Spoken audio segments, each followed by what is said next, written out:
Hello, good afternoon. Good afternoon, François. Good afternoon, Patrick. Good afternoon, Jonathan. Good morning, Jonathan. Good morning, yes. Good morning. Hi, everyone. Hello. I think we are just missing Karim.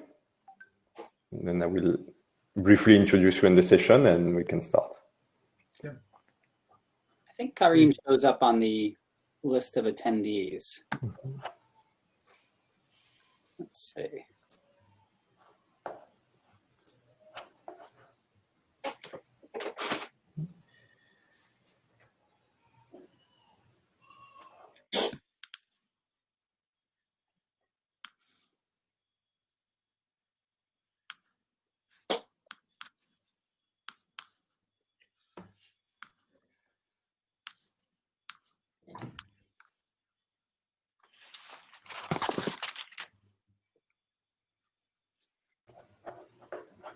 I think Karim is joining any seconds now.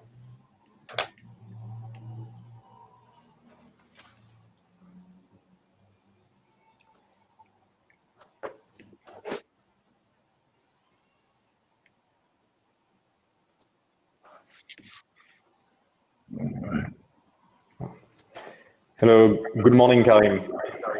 Hello. How are you? Can you hear us well? I'm good.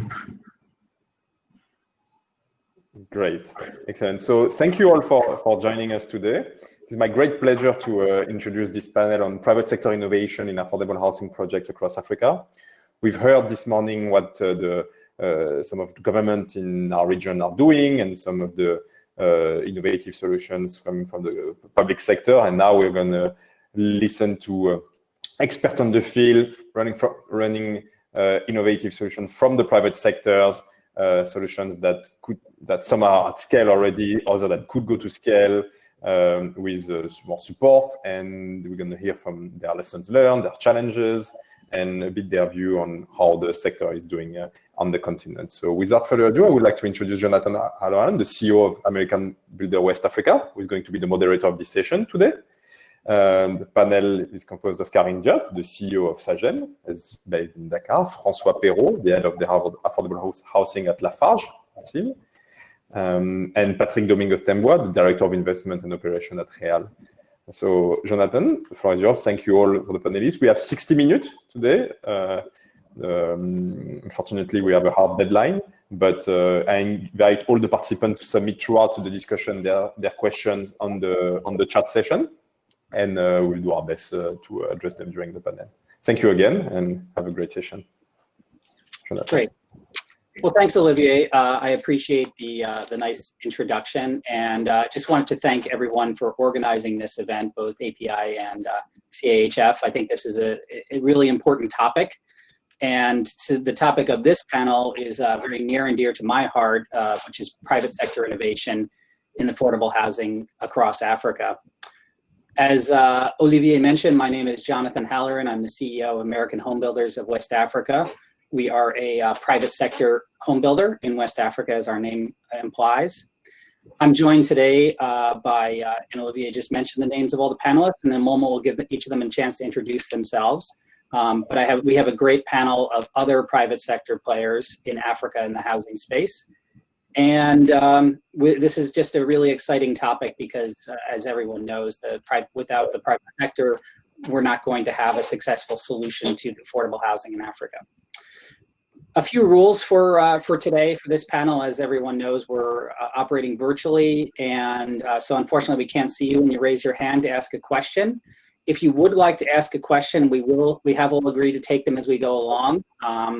They will, please do put those in the chat session, which will appear for, I believe, all three of us, or all four of us, and then we will try to answer those questions as we go along.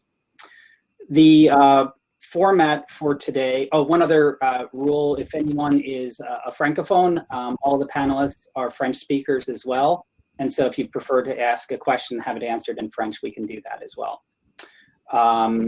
The agenda for today is we will do quick intros for each person. So each of the panelists will go around and introduce himself and give some brief thoughts on the topic on private sector innovation in affordable housing. And then we'll go through moderated questions where each panelist will have a chance to answer a couple of questions about the topic. And if things go well and we get some good questions, we'll be interspersing those along the way. And finally, we'll just wrap up with some parting thoughts from each of the panelists saying, this is kind of the thing I want to leave you with. So why don't we start with you, Patrick? And if you could just introduce yourself and give a little bit of your thoughts on the topic, please. Absolutely, that's fine. Thank you, Jonathan. Good morning or good afternoon, and warm welcome to my fellow panelists. So I'm Patrick Domingos Tambua. I'm the Director of Investment and Operations for an organization called WIL. We are UK-based, and we are a investor and innovator in affordable housing, and we've been around for just about 30 years now. So in terms of the subject that's you very nicely introduced, Jonathan, my initial thoughts were really around the mismatch that exists between the potential of that market, i.e. Anywhere between 16 to 17 trillion dollars, the actual need. So for instance, in some of the markets where we operate, affordable housing needs in Uganda is just over 1 million, in Kenya about 2 million, and in Nigeria it's over 17 million. And then the third part to that is the fact that you don't have that many actors actually operating in that market, and which means that private sector innovation is particularly critical. And we're not just talking about construction materials. We are also talking about finance. We are talking about land acquisition process. We are talking about how you build communities to create assets that can be transferred from one generation to another. And really, to me, that sort of innovation that private sector can drive cut across these different aspects, and really looking forward to share some of our experience. As I mentioned, we've been around for some time now. I'll pause here and let my fellow panelists introduce themselves. Great. Thanks, Kareem. You want to go next? Yeah, thank you. Hello, everyone. I'm a real estate developer in Senegal. I built about 2,800 homes over the last 20 years. I'm passionate about archaeology and affordable housing. And basically, my feeling when I heard about the innovation is the same as you have a big market, and when you look at it, you don't have a market leader. We all know who are the market leaders in the world for cars, for phones, and that shows the difficulty of the housing value equation. I think it's a very complex equation that goes from land titling to construction to finance and to customer satisfaction. So I'm very excited to be here and exchange with my fellow panelists on the different types of innovations and solutions that can make our ecosystem better. Great. Thanks, Kareem. Francois, would you like to introduce yourself, please? Yes, good afternoon, everyone, and thanks for the invitation. So I'm in charge of affordable housing for Lafarge Holcim, the cement company, where I sit in their solutions and products division. We are trying to bring innovations to the market. For that, we have a company that is called 14 Trees, for which I serve as the MD of that company, whose mission is really to take technologies to scale. And this word, and Jonathan, you said it, scale. Scale is really something that matters, because we can have the best innovations, but how do we take them to a scale that is meaningful in terms of impact? That's something I hope we can discuss today with our fellow panelists, as it's really what we try all to achieve. Great, thanks, Francois. And as I mentioned, my name is Jonathan Halloran. I am the Chief Executive Officer of American Home Builders of West Africa. We are a production builder operating in West Africa, and our mission is to put a roof over every head in West Africa who needs one. Just a little goal that we have. So I spent most of my career in the construction industry, and then started in Africa in 1993, and then AHWA had spent a bit of the 90s in Africa, and then returned to West Africa with AHWA in the last 6 or 7 years. So my thoughts on this topic is that obviously the private sector is integral to solving problems in affordable housing in West Africa. And it's important, as I think everyone's mentioned, that there's lots of places where innovation has to happen. It's not just one area. But one of those areas is that there has to be a collaboration between government, DFIs, and the private sector for us to solve these problems. I think if any one of those groups tries to do it on their own, it's a big challenge. The market is obviously wide open, and so there's lots of space for innovation, and there's lots of opportunities. And so we think that there is room for as many people who want to show up as can show up. So we'd encourage other people to get involved because there's a wide open, great marketplace. What's been critical to us is really starting and ending with our customers in mind, and really focusing and tailoring and delivering solutions for the customer. And it's not about necessarily a specific technology or product, but it's about understanding your customer deeply and meeting their needs. So, and the moderator, I guess I'm also a participant today, and that's kind of my thoughts on that topic. So, so great. Thanks for everyone for your kind of opening comments there. Francois, let's start with a question for you. You've been working on some very specific and exciting technology solutions for affordable housing in Africa, and you and I have talked a bit about some of those challenges. Can you share with the rest of the group here some of the things that you found the challenges in bringing technology into affordable housing in Africa? Yeah, indeed. So to summarize those challenges, I would say there are two on the demand side and two on the supply side. On the demand side, first of all, is the interest of the future homeowners on those technologies. Because we always assume that when there is a new technology, there will be interest for people to buy them and to live in those houses. And we should not take that for granted. There are many technologies that exist that are not suitable just because they don't please people and they don't correspond to what people want to see when they live in a house. So to give you an example, we had a list of almost 20 technologies that we thought could apply for affordable housing. And we end up pushing only 3 of them because we think they match with what people are looking for in terms of aspirations. And the 3 are the type of brick that we call DuraBrick, a soil stabilized brick. It's also aluminum formworks because it's concrete.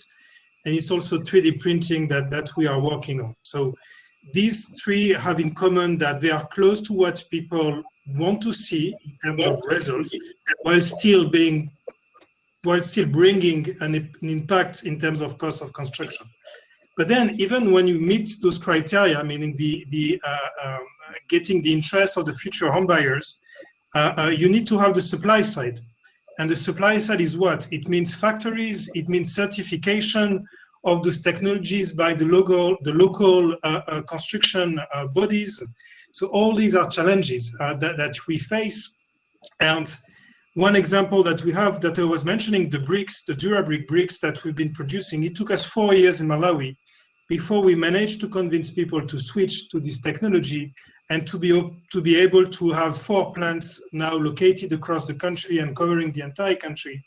But it's a long journey. So to convince people, to convince the authorities that your technology is appropriate and to have the factories in place, these are supply side challenges that take a while. Yeah, I think we're going to hear more about some of those, both the supply and demand, from some of the other panelists as well. So, Karim, keeping on this topic of kind of building technology, and Francois just talked about the DuraBrick. You've been a leader in precast and using precast in affordable housing. Can you talk a little bit about this is, we know that if you walk around many places in Africa, you'll see that reinforced concrete is often the preferred building material of many people, both the builders and the homeowners. Can you talk a little bit about what you achieve in terms of savings with precast and how what are some of the other benefits of it? Yeah, thank you, Jonathan. I think when you deal with cost savings on precast, you start with architecture and value engineering. I think the big issue is to try to have a basic plan that combines aesthetics with efficiency. And so what we tried to do was to use the golden ratio, 1.618, because we believe that it's a nice ratio and architecture is still mathematics to at least try to achieve that first goal of value engineering, aesthetics. You have to standardize. The main thing when you talk about industrialization or precast, it's standardization. People with standardization, you can today achieve different options of plans, of modules. So you can still have standardized plans, but that adapt to different cultures. And we've been able to have that pretty successfully in Senegal, but also in other countries where the lifestyles and cultures are very different. Economy of scale, you need to have good building material prices. And the best way to have the best building material prices is basically local materials. Materials that are built, that are available close to the site or even in the country. It's good for the multiplier effect of the economies, but it's also good for the bottom line in terms of just cost saving. In terms of benefits of offsite technology, because that's what it is, it's mostly speed and efficiency.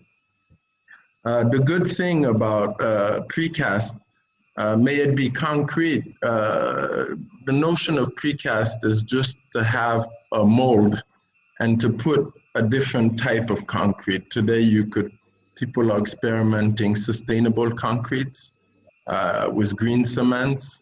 Francois talked about earth bricks. There's an architect in Burkina doing precast with earth. So there are many things you can do, and the building materials can adapt and meet the sustainability standards that are wanted by the international finance communities and by the people. The last thing we thought was very challenging. I have a fixed factory, and every time I would go to other countries, I've been to about 20 countries, they would tell me, Karim, can you do what you're doing in Senegal in our country? And I had the problem of mobility. So today I've partnered with people who have mobile factories, so that you actually achieve or pass the problem of mobility.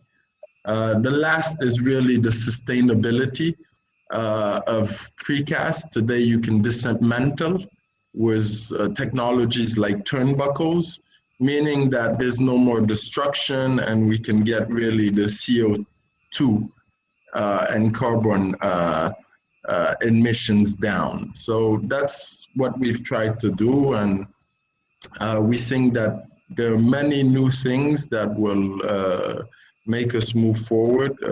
Francois talked about 3D printing. I think it's the future.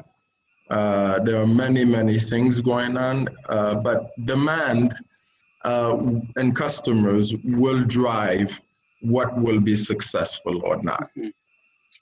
Yeah, so a technology looking for a customer is sometimes not the right solution for affordable housing in Africa. I think we need to at least bring the customers along, and Francois talked about that as well. I think it was really interesting, Karim. You were the first person to mention architecture, and that's probably obviously something we're not going to have great solutions to affordable housing without architecture that meets people's needs and also kind of drives down costs as well.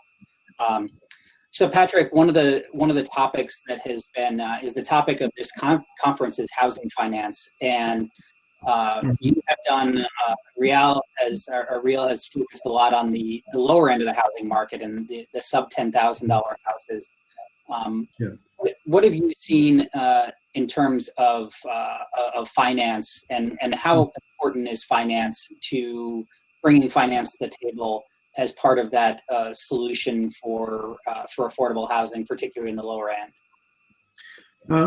Yes, I think it's a very critical part of the value chain, so to speak.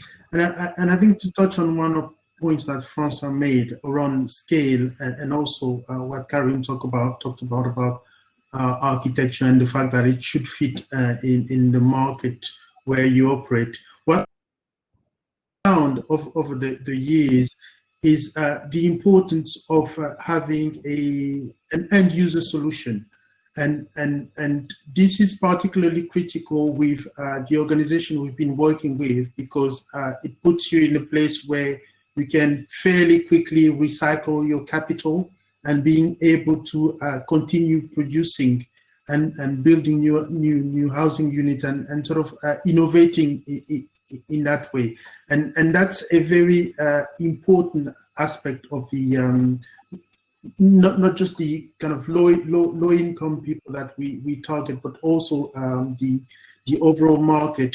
And the second thing that we have found very important is a very good understanding of who your clients are. So, for instance, our partner in Kenya, being a cooperative, they've built a quite significant database around the income of people working in the informal sector, their ability to service a debt, their ability to build up a deposit that will help them pay the first 10 or 20% of the value of the house before moving into installments, monthly installments. And that's, again, is something that's very critical in ensuring that people in the bottom 40% of the income pyramid, which is our target, can not just buy a house, but can afford to do that, in the sense of there are mechanisms there, be it mortgages or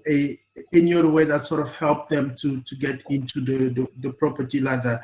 And these are two aspects that we have found are fairly critical, that can help you get to a place where there's actually significant scale, not just because of the recycling that I've mentioned, but also because it brings into play other operators in the market. So if you have a track record that shows that people in the bottom 40% of the income pyramid can repay, that means there is a potential play there for financial institutions in those particular market, and the sort of indirect impact that can have in the wider economy of a country.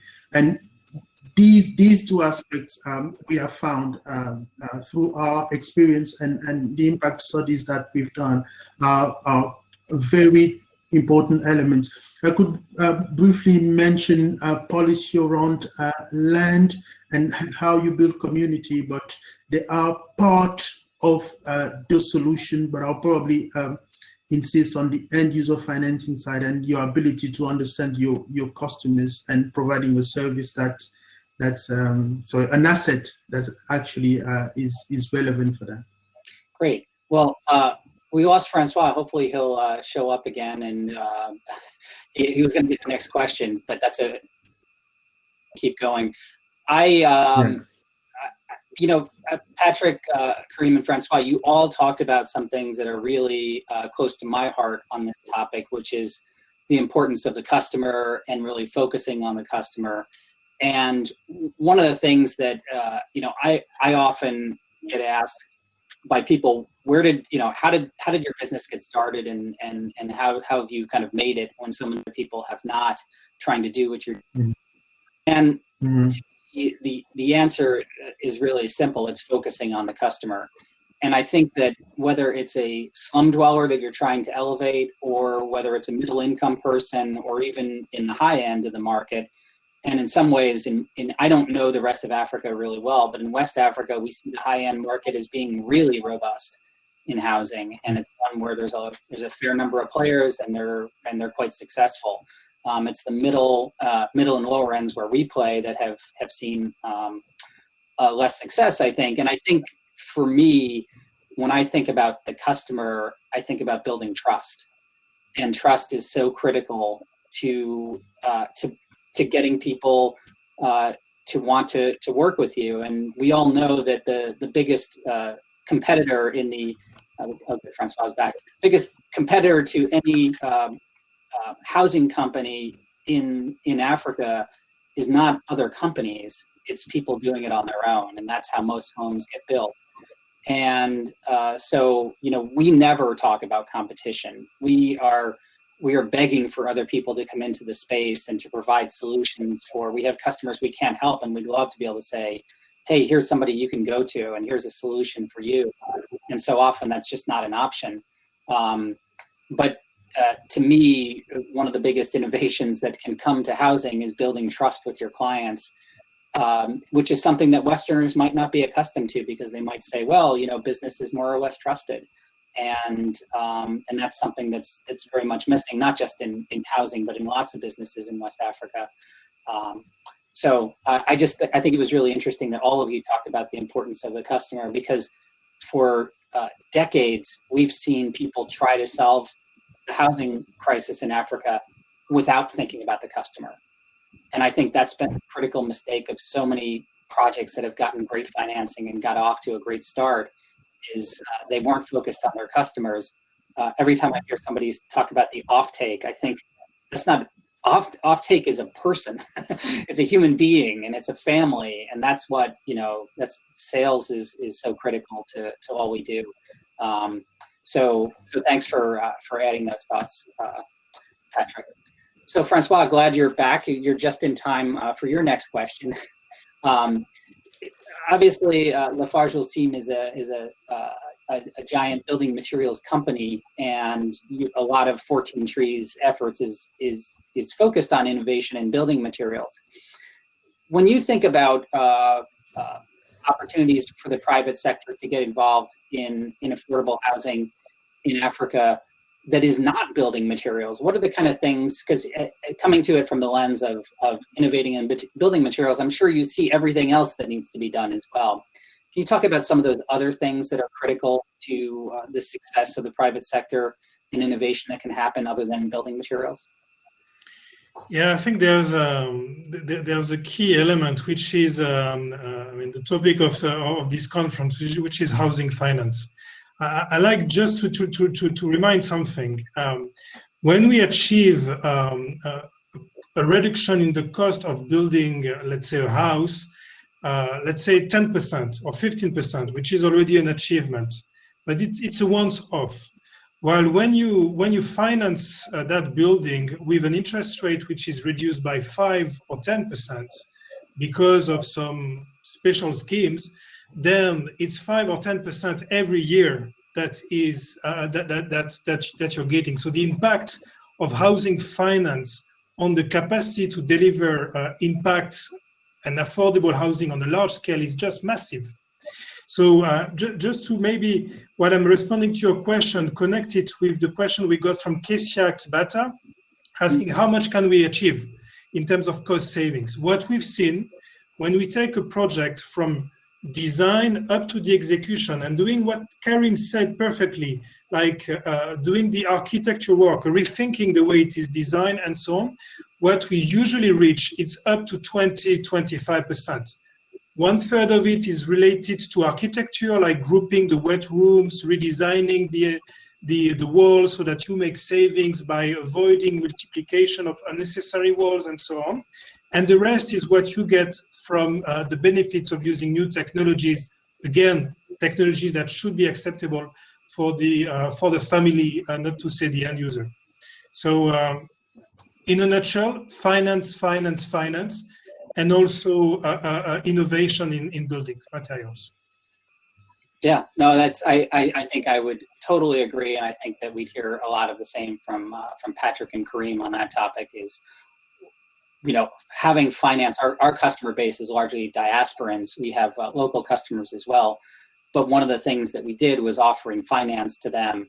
And that's when our business really exploded, was giving them the opportunity, even if they're paying in hard currency because they're earning money in hard currency.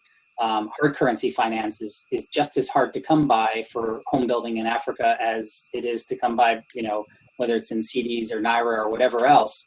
So I can agree with you that has been critical. And if we can, whatever we can do to drive down the rates, obviously is going to increase the affordability. So let's go back to you, Kareem, and thank you for your question from the audience as well. And please do continue to add those. Kareem, one of the things that when we kind of learn more about how you do things, you've added some real smart features to your home, and I think that's in some ways when we talked about what are the great features that we could add that would really attract people and be interesting. You've actually gone ahead and done this in a lot of ways, and I'm really curious to hear how your customers have reacted. And one of the questions that I always ask myself when we think about whatever features is, what are they willing to pay for, and what really is meaningful to them? Because sometimes you can, as Francois was just saying, you can drive down the cost, which is great, but then if the customers don't like it, that doesn't really matter. And with smart features, I don't know if you're able to drive down the cost with those, but I'm curious about both the cost side of it and the customer reaction. Yeah, I think when you talk about smart homes, the first thing that comes up mostly is these smart devices, these IoTs. We have a different way of looking at a smart home. Like I said previously, architecture has been the basis of what we've tried to do, and functionality. Today, our home is first a smart home because you can use the home to do many things. It's a living space, but we've added also different features like a home shop, what we call a home shop. And a home shop in Africa, usually you have people who actually transform their garage into little shops. And we have industrialized and started a smarter way to do it, and just integrated from day one, sort of having a home enterprise. And with COVID, we actually saw that was a feature that was in at its time because people were working from home. So having the house being able to produce revenue through a small shop was one of the features the customers really like. The second one was we've added, when we present our home, we give the customer the ability to do extension, so extensibility of the house through incremental building. And through that, he can also put an Airbnb or rent a room. And so he can also generate more revenue. And that also is well liked by our customers. But me, the feature I like the most is the garden. We have these nice gardens, and we've tried to put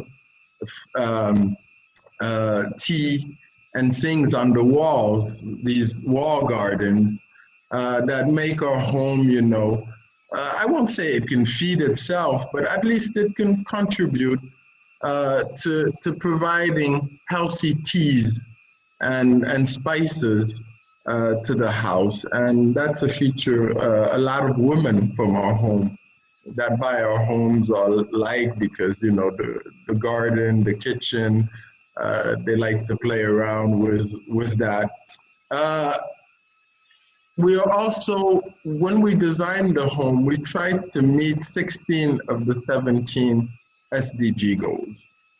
Those were very important guidelines for us. There's only the goal on the C that was a little bit complicated, but we tried to meet all of those goals and to explain every one of those goals, how our home could at least contribute to solving them. We also use the United Nations tropical building design guidelines, where there's about 30 guidelines that determine what a home in a tropical area should be. And so those are the types of things, besides the more known technologies that are in back office. We use NFC, RFID to create traceability of the building materials, to assure that the building materials are of a certain quality, of a certain standards. You know the saying, garbage in, garbage out.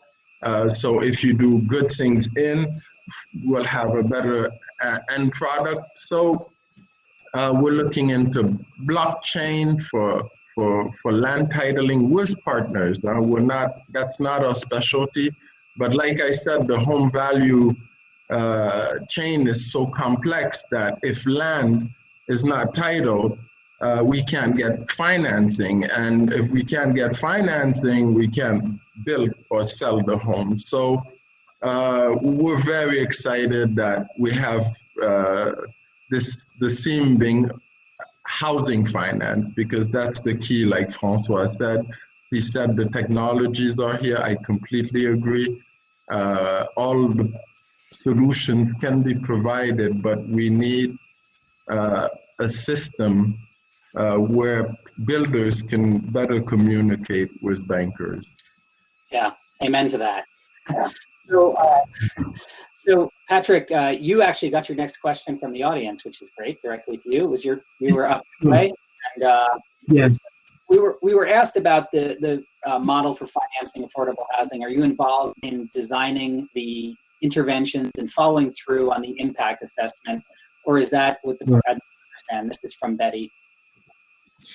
Yes. So I think so. The way we operate as an organization, we have some sort of, let's say, two stream to our approach.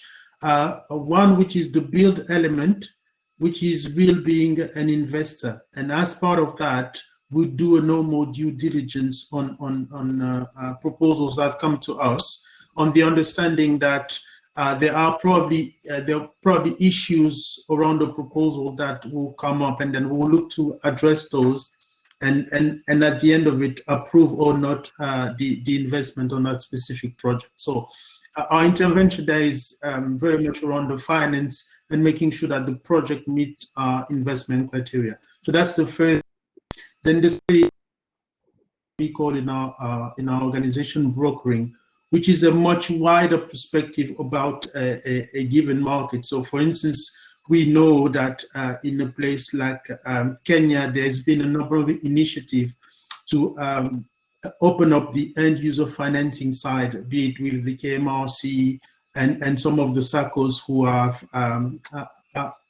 are moving into providing housing finance. So as part of that, our intervention is more along the kind of impact and market transformation side, where we work with organizations, support others, not on the build side, but to push the envelope a bit more and to get to a point where actually the entire value chain is working in the same way as it works, say, in France and other markets, and making sure that actually there's a nice flow from the land acquisition, construction to selling or renting out the houses. I hope that answers Bethy's question. Yeah, I think it was great. Feel free, Betty, if you have feedback on that. Yeah. I think that I love when you talked about the value chain, and so we've all talked about this, and Kareem, when we were talking the other day, you described it as all the bricks that have to go into the wall, and every one of these pieces that has to come together, and so often that value chain just isn't there, and so whatever role you play, us as a home builder, others as material innovators, you find that you have to bring those other pieces to the table in order for the solution to work. And so you go in thinking you're going to be in one business and you end up in 30 of them instead. And that is, fortunately or unfortunately, the lay of the land. Ira, I'm going to get to your question in a second, but I just wanted to pick up on Harrison's questions first, because I think it picked up on a couple of the points that were just being made. And Harrison asked, how can you facilitate the transfer of innovative technologies for local contractors? In the Kenyan context, there always appear that the international contractors have the upper hand whenever we talk about technologies.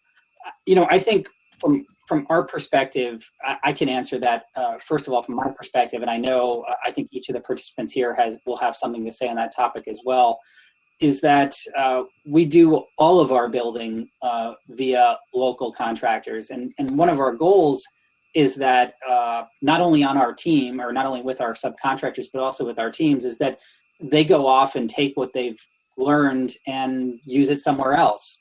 So I'll tell you a little story that's 4 or 5 years old now, but one of our, he was a superintendent at the time, he's now our project manager, told me about a mason. So getting down to the kind of lowest level on the job site, an individual contributor told him, he said, sorry, it's gonna be really hard to leave this job and go back to a normal job, because now I've learned the right way to do things and I have to go back where everybody else does it wrong.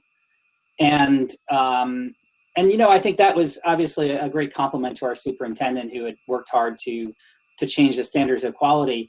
But it's also part of our mission, which is to spread these technologies, because, as I said a little bit earlier, no one organization is going to solve this crisis, and there's so much market that you can take as much market share as you want, and there's still going to be so much market share left for everyone else.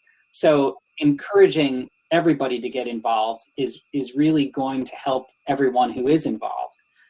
So the more money, the more technology that comes in, the better. And I think Harrison, you're right, that an international contractor who comes in, builds a bunch of houses and takes off and doesn't do any kind of technology transfer or something. I mean, they're obviously providing some value, but they're not, I think, Kareem, you talked about the multiplier effect. It just isn't there if you don't, you're not able to kind of get that through the entire ecosystem that exists locally. I don't know if anybody else has any other comments on that topic, and then I want to get back to Ira's question as well. Okay, all right, so Ira asked a question, do any of the session participants have experience or a point of view on using AAC in affordable housing? I have to admit, I don't know what AAC is. Yeah, I think that will be the start of the question, I guess. So Ira, maybe aerated concrete. Ask the cement guy. Autoclave aerated concrete. So it's a type of concrete wall. Okay, there we go. Which is rather light and easy to assemble and on job site.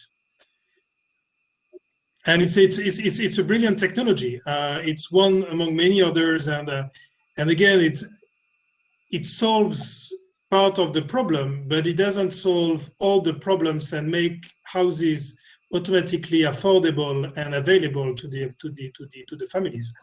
I mean, all the systemic change of housing finance and getting the contractors ready and the people ready to use those technologies is still there. But it's definitely an interesting technology.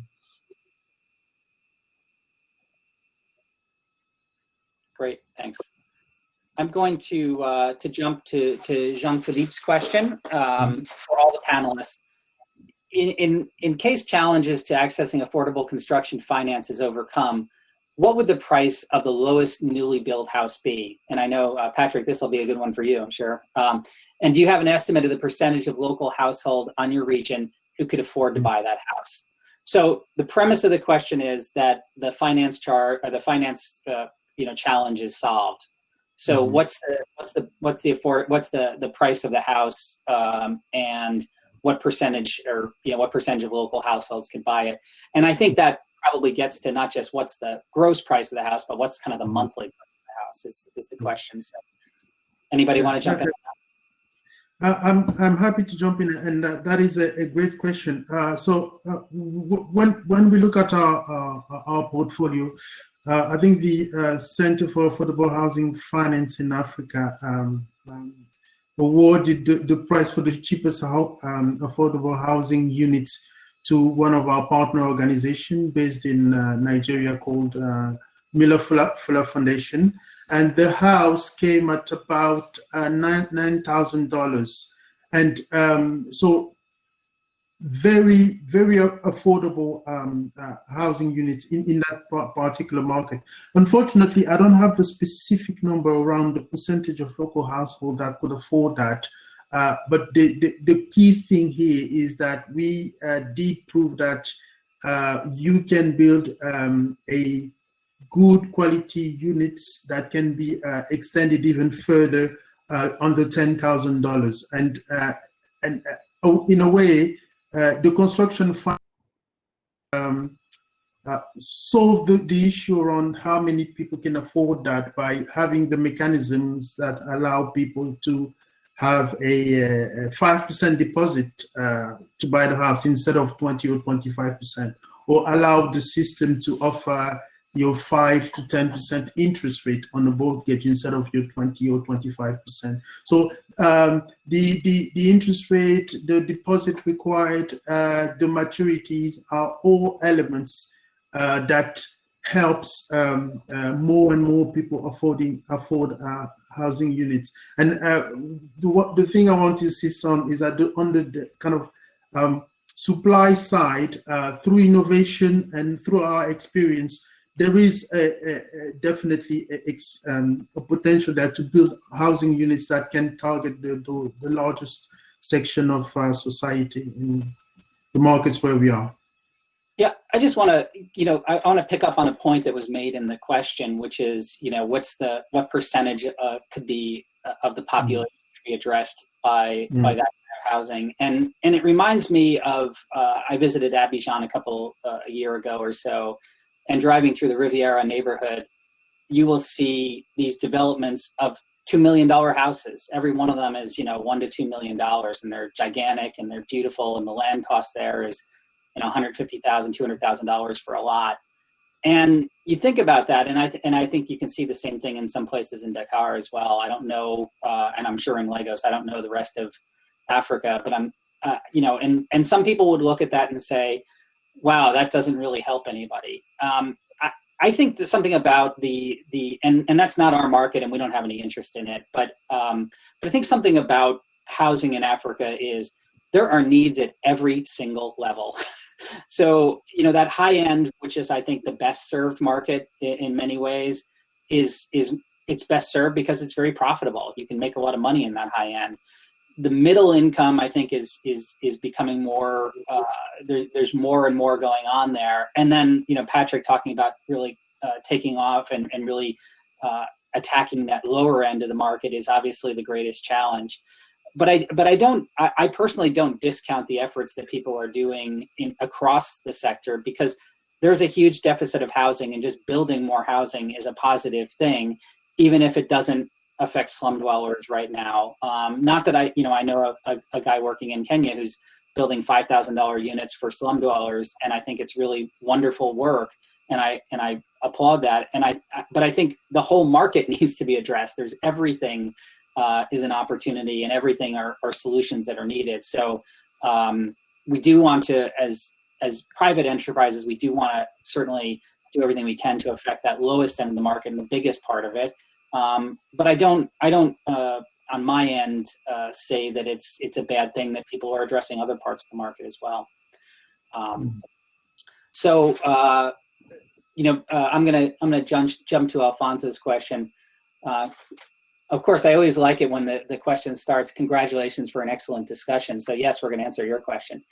Does anybody have a view on the bigger impact of improving housing affordability and accessibility, business environment, reducing financing costs, innovation over the value chain, and others? So I think we've talked a lot about financing costs. What about the business environment? Anybody want to pick up on that, or innovation over the whole value chain? Either one of those parts.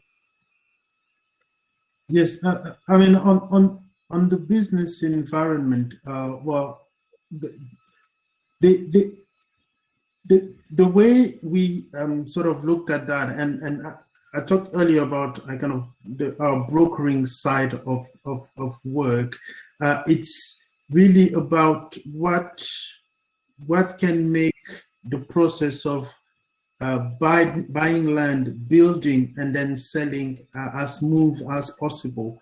And what we've found at time was that in certain markets, there's a challenge in terms of the land registry and how smooth that process of land acquisition is. So there's an opportunity there, and I'm aware of some of the initiatives that, for instance, are taking place in Mozambique, where I think in the city of Beira,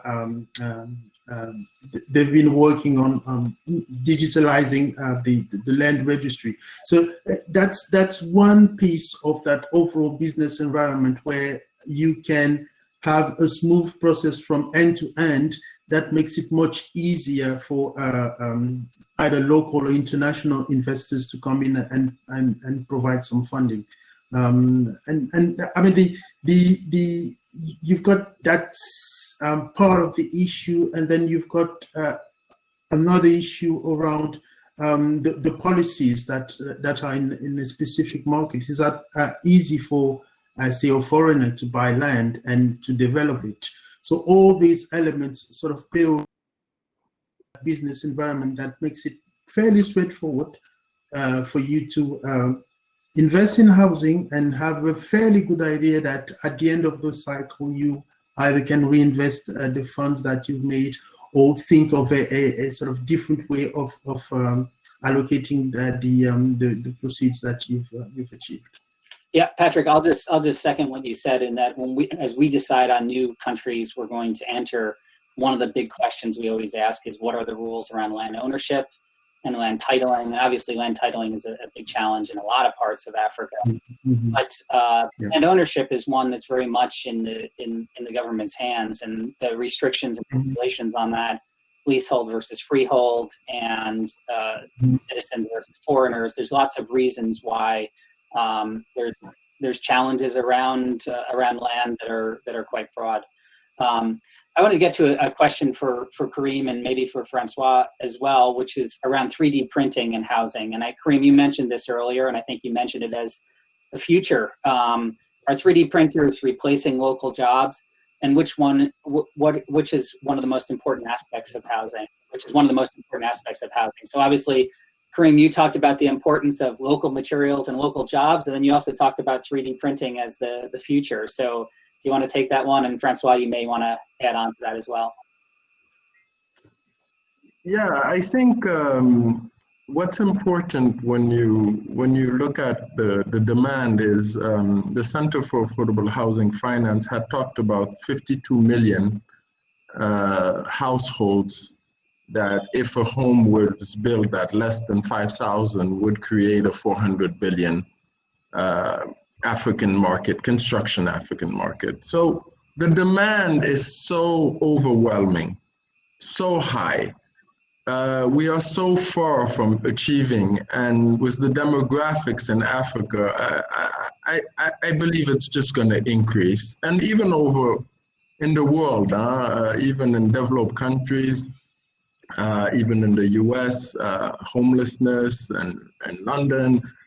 So I think as many solutions as possible will able, without taking away from traditional building solutions. I believe, and I am home, one of the concepts is to use as many building materials and building systems as possible.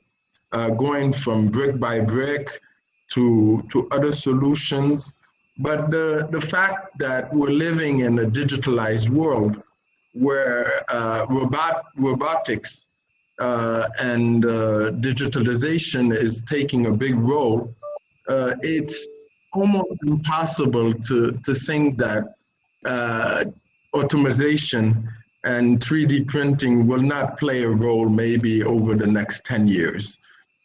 Today, you take companies like Tesla, even though sometimes they're over digitalized, they are still driving innovations through robotics.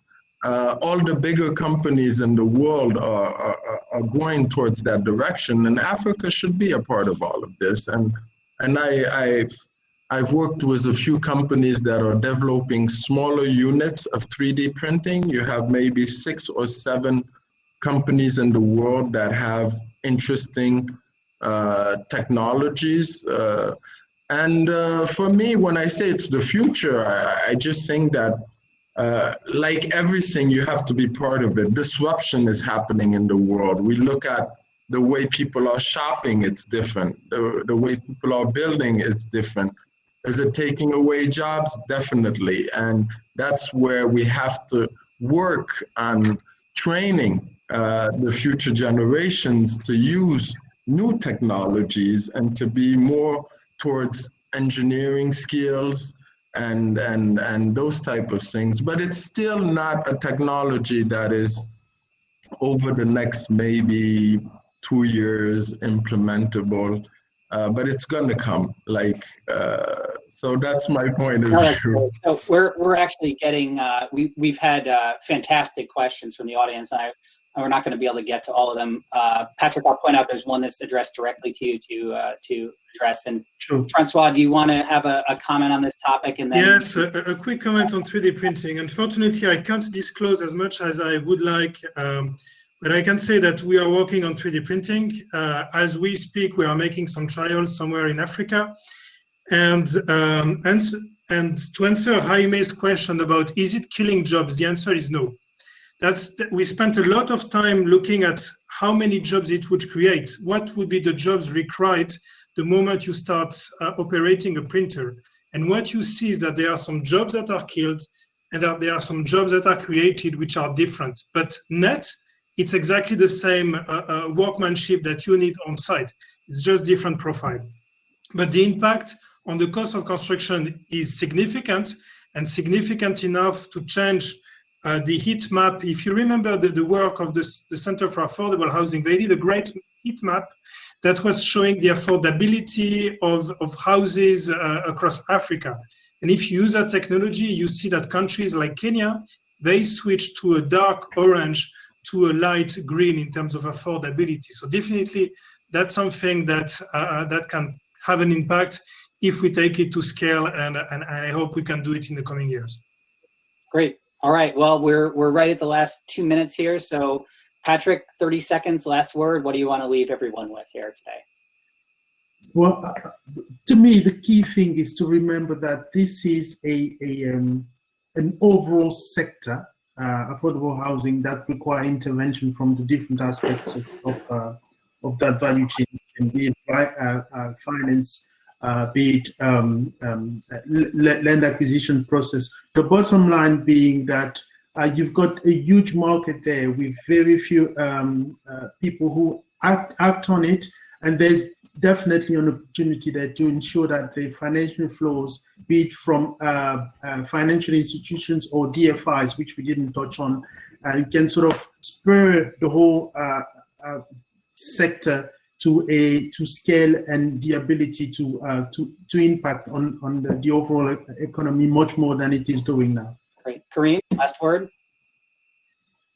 Yeah, I think more homes, more properties. We talk about houses, but that's just the material value. Homes is an emotional value. It helps. You talked about the customer. People are interested in homes, not in houses. And in terms of economics, just be more into properties, ownership.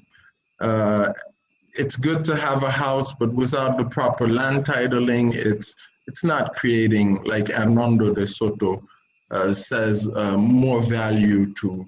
And one of the big problems in Africa is that 90% of the land is not titled. And that's, for me, one of the biggest problems where the governments can help us. But very excited about hoping that the ecosystem will grow stronger. And this is a very nice panel, and I'm very proud of being part of it. Thank you very much. 5 seconds, last comment. We need financiers to work with us to take those innovations to the market. So I see there are 100 people attending this session. I'm sure there are some in countries like Kenya, Malawi, Zimbabwe, and so on. So please get in touch with us, and we can make it work if we work for the full ecosystem. Amen to that as well. And I'll just add that everything that happens in affordable housing has to have the customer first. And if we start with the customer and end with the customer, financing, materials, everything else, architecture, we'll find great solutions. Olivier, hopefully we didn't run over too far. No, that's perfect. Thank you so much, Jonathan, and thank you all so much, François, Karim, Patrick, for a fantastic session. I'm sorry we cannot hear the participant clap, but I'm sure they are clapping behind their computer. No, it was really insightful. This as you know, we recorded also this session, and so we also have a track record of all the comments. If there are some questions when we do the rerun that have not been addressed, we'll get in touch, and we have the names of the participants. But thank you all so much. It was really interesting. To be continued. There's a lot of food for thought for everybody, I'm sure, for us at CAF and for the participants and for yourself. So this is just the beginning. Let's keep this conversation going. And we have now a 20-minute break. Then, so I invite you, the speakers and the participants to enjoy the expo and the networking platform. And we resume in 20 minutes. You have the option between a masterclass led by Professor Maria Hawksmith, who is the world scholar and sommelier on housing finance. I'm sure you all know her. She runs the Wharton School, the housing finance program at the Wharton School. She'll be giving a 2-hour masterclass on extending access to housing finance for low-income earners. And parallel, you have 2 fantastic panels on industrialized construction, the new construction paradigm, and on national progress with SDGs. So a lot of good content for the first day, and looking forward to engage with all of you shortly. Thank you all. Thank you. Thank you. Bye-bye.